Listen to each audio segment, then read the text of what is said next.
Rescuers in Turkey pulled more people from the rubble today, 5 days after the country's most devastating earthquake since 1939. However, hope is fading in Turkey and Syria that many more survivors will be found. Video footage uploaded to social media showed the moment a 6-month pregnant woman and her 7-year-old daughter were pulled alive from the rubble in Gaziantep on Friday night. As emergency workers continued to race against time, patience was running out among desperate quake victims who waited their turn for search and rescue at the site of their collapsed homes.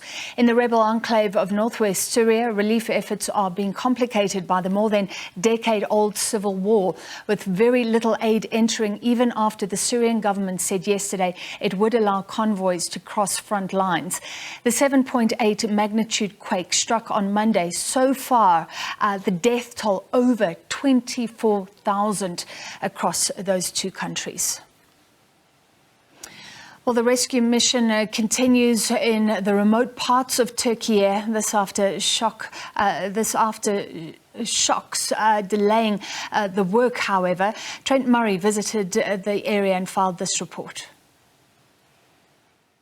Well, we are high up in the mountains of Anatolia in a village called Ekenek, and we weren't actually planning to stop here.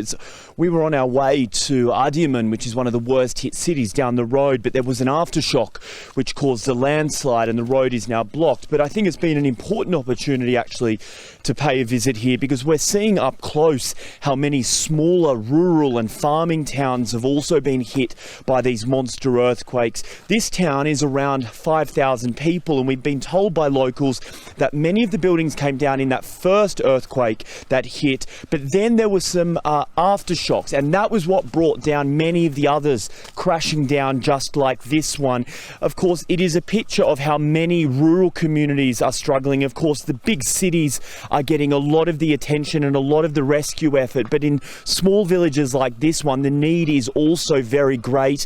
It goes as rescue crews continue to search through the rubble, looking for people that may still be alive. We've heard in the past couple of hours that a 4-year-old was brought out from under the rubble after 125 hours in the city of Hatay.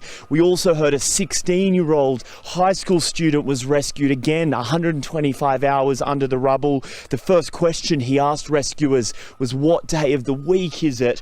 But sadly, those stories are now becoming rarer and rarer. With every hour that passes, the chances of finding more people alive are falling. But rescue crews in cities which are still deemed to be having a rescue operation rather than a recovery one, well, those crews, despite being exhausted and working around the clock for 6 days now, they are still trying, and they say they're only going to stand down when they've been given the official order from higher up above.